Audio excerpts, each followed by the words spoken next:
हरितालिका तीज का व्रत हमें कब करना है, 5 सितंबर को या फिर 6 सितंबर को। जैसे कि 5 सितंबर को दोपहर से प्रारंभ हो रहा है और 6 सितंबर को सुबह सवेरे सूर्योदय के साथ में हमको तृतीया मिल रही है और दोपहर में 6 सितंबर दिन शुक्रवार वर्ष 2024 में दोपहर को 3:02 तक ही तृतीया है। तो हम व्रत कब करें, पूजा कब करें, कैसे क्या करें, बहुत सारा कंफ्यूजन है जो कि मैंने कई वीडियो आपको दी है लेकिन आपको नहीं समझ में आ रहा है। कोई बात नहीं है दोस्तों, जैसे कि आपने जब भी ये पुस्तक पढ़ी होगी हरितालिका तीज व्रत की, इसमें बताया गया है भादो मास का शुक्ल पक्ष तृतीया तिथि हो, हस्त नक्षत्र हो, उसमें हमें ये हरितालिका तीज का व्रत करना चाहिए। तो हस्त नक्षत्र और तृतीया शुक्ल पक्ष की तिथि जो हमें मिल रही है वो सूर्योदय के साथ 6 सितंबर दिन शुक्रवार को मिल रही है। तो व्रत तो शुक्रवार को ही करना है, ये आपके लिए ज्यादा हितकर होगा। तो शुक्रवार का दिन चुने सुबह सवेरे। अब पूजा कब करना है, ज्यादातर ये भी संशय है क्योंकि जो तृतीया तिथि है वो शुक्रवार को यानी 6 सितंबर को दिन में 3 बजे तक ही है, 3:02 तक ही है। तो अब पूजा हम जो संध्या के समय प्रदोष काल में करते थे 16 श्रृंगार करके, वो हमें कब करना है, सासू माँ को बायना वगैरह जो देना है वो कब देना है, और जो सुहाग लेना है वो हमें कब लेना है, इस तरह के बहुत सारे सवाल हैं। उन सभी सवालों के जवाब इस वीडियो में हम आपके साथ शेयर करेंगे। नमस्कार, वेलकम टू माय चैनल, मैं हूं मनीषा। दोस्तों, आप सभी को हरितालिका तीज व्रत की हार्दिक शुभकामनाएं। आपके जीवन में माता पार्वती की कृपा, भगवान शिव की कृपा सदैव बनी रहे, ऐसी मेरी शुभकामना है। आप सभी सदा सौभाग्यवती रहें।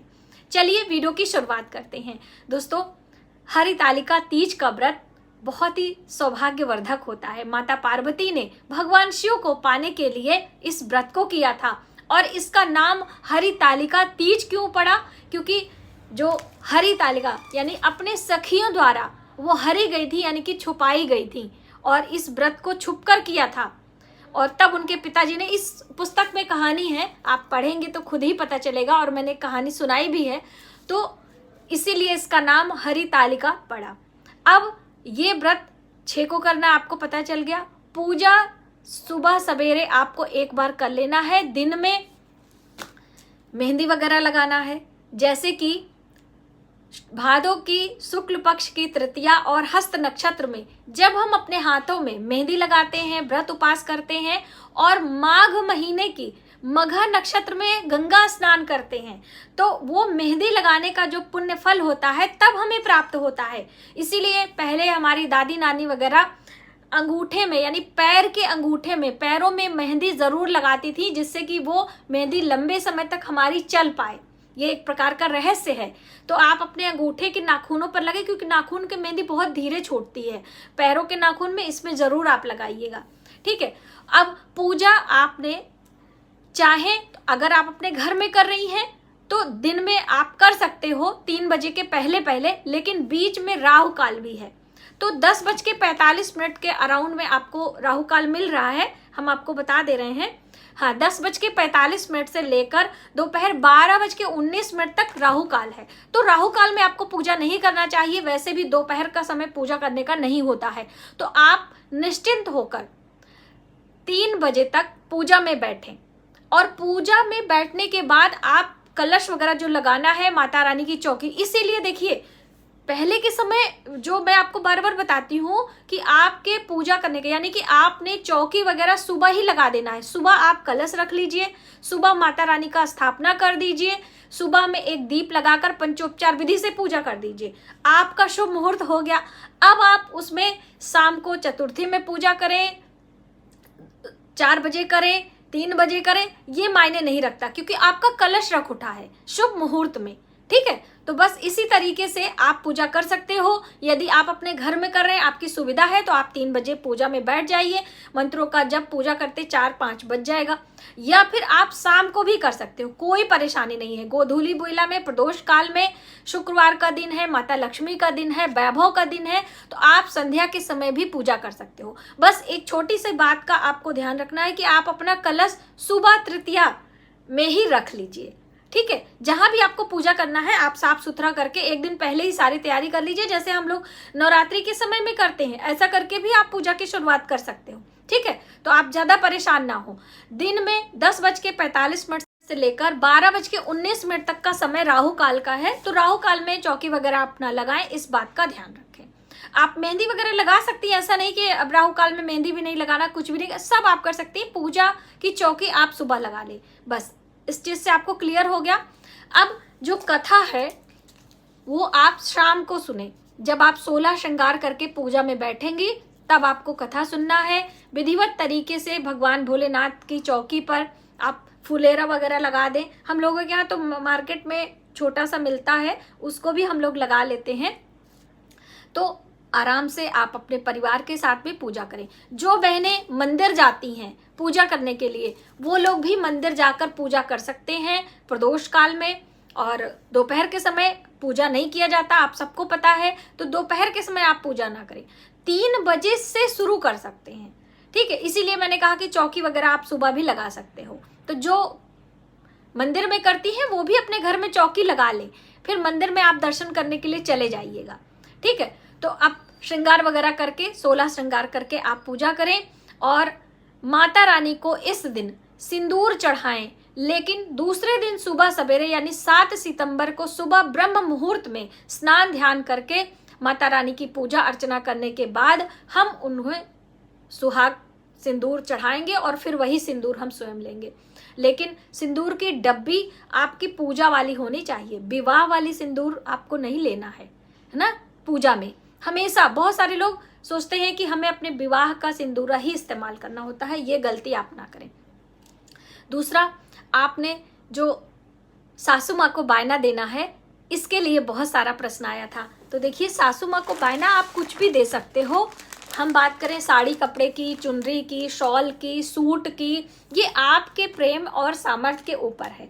लेकिन उसके साथ कुछ दक्षिणा 21, 51, 101 जो आपसे बन पड़े आप उतना रख लीजिए। और माता जी को पारण से पहले, अब अगर मान लीजिए आप पानी पी रहे हैं, क्योंकि निर्जला है तो पानी ही पारण हो जाएगा, तो शाम को पानी पी रहे हैं तो शाम को पानी पीने से पहले माता जी को ये देकर आशीर्वाद लेकर आप ले लें। और निर्जला पूरी रात कर रहे हैं तो दूसरे दिन सुबह सवेरे सुहाग उहाग लेने के बाद आप पारण से पहले माता रानी मतलब अपनी सासू माँ को देकर आशीर्वाद ले लें। अब कई लोगों का ये है कि मैम हमारे ससुर जी नहीं है, हमारी सासू माँ सुहागन नहीं है, तो क्या हम ये सुहाग की सामग्री अपने पड़ोसी को या कोई परिवार में है तो दें। देखिए, आप दे सकते हैं, लेकिन पहला हक आपकी सासू माँ का ही है, तो आप उनका दिल ना तोड़ें, क्योंकि उन्हें दुख भी हो सकता है कि आज हमारे पतिदेव होते तो हमारी बहू रानी हमको ऐसा आशीर्वाद लेती। तो ऐसा आप काम ना करें। उन्हें कुछ मिठाई, कुछ फल जो आपने भोग लगाया वही लेकर, कुछ दक्षिणा लेकर उनके चरणों में रखकर उनका आशीर्वाद ले लें। फिर जो आपने सुहाग की सामग्री वगैरह चढ़ाई है वो ब्राह्मण को देते हैं। तो जो आपने सीधा निकालना है, जैसे बहुत सारे लोगों के यहाँ तो गुजिया वगैरह रात में बनता है, तो अगर आपके यहाँ बनता है तो आप बनाइए। जैसे हम लोगों के यहाँ नहीं बनता, हम लोग सूखा अनाज दूसरे दिन पारण से पहले ब्राह्मण भोजन के लिए आपको सीधा निकालना होता है ना, तो वो जो चढ़ाया है आपने वो ले लें। उसमें जो चूड़ी, बिंदी, सिंदूर, महावर, आलता ये सब है वो आप रख लें थाली में। और दाल, चावल, सब्जी, कुछ मिठाई रख लें, कुछ फल रख लें मौसमी, और वो थाली में रख के दक्षिणा रखकर आप रख दें। जो संकल्प का पैसा आपने निकाला था वो भी उसमें आप रख लें। माता रानी को जो आपने चढ़ाया है वो भी आप उसी में रख दें। सारी चीजें ले जाकर आप मंदिर में कर दें। यदि आपने मिट्टी की मूर्ति रखी है, जैसे हम लोगों के यहाँ मार्केट में बहुत मिलता है शंकर पार्वती और भगवान गणेश, तो हम लोग वही लेकर आते हैं, उन्हीं की पूजा करते हैं और उसको हम विसर्जित करते हैं। तो अब विसर्जन के लिए भी कई लोगों ने पूछा था कि मैम हम मतलब किसी जलाशय में जाए, क्या करें? कुछ भी नहीं, आप अपने घर में बड़े से परात में जल लें और सारी चीजें उसमें धीरे धीरे करके विसर्जित कर दें, और थोड़ी देर बाद वो सारा मिट्टी में मिल जाता है। फिर ला के आप अपने गमले में थोड़ा थोड़ा डाल लें। गमला नहीं रखा, किसी पार्क में, किसी बाहर जाके आप बड़े वृक्ष के नीचे भी वो सारी चीजें विसर्जित कर सकते हैं। अगर आपने फोटो ली है शिव पार्वती की, जैसे कि आपको नहीं मिल रहा है, तो शिव पार्वती की फोटो है तो आप उसको रखकर पूजा करने के बाद उसे चौकी से उठाकर अपने मंदिर में रख लीजिए। और सुहाग लेने का था तो जो मिट्टी की मूर्ति होती है उससे तो हम लोग सुहाग ले लेते हैं।